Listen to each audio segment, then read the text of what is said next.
आपण मानक अनुरोध करुच्ची करताली दे आपण माने ताकू अभिनंदन जनाता।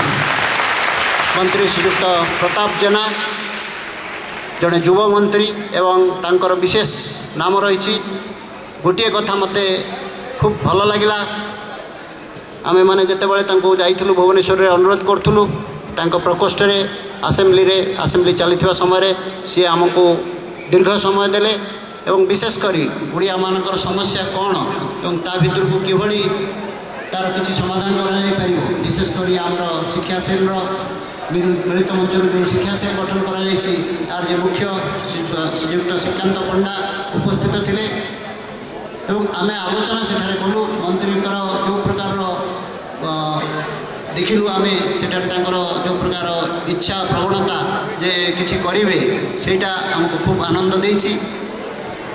आमर आपण माने जानिछंती कलिकता रे एमिति कौन से मंत्री नहांती ओडिशा सरकार जे कलिकता को न आसी आमर मिलित मंचर कार्यक्रम जोग न देइछंती।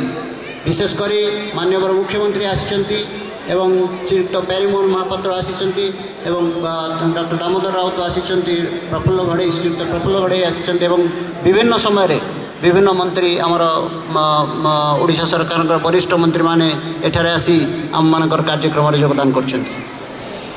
आज अवसर में मु ओडिशा सरकार प्रति कृतज्ञता जनाऊँगी। आम मान सहित जो प्रकार घनिष्ठ संपर्क रही उत्कल मिलित मंच प्रति जो प्रकार सहयोग मनोभाव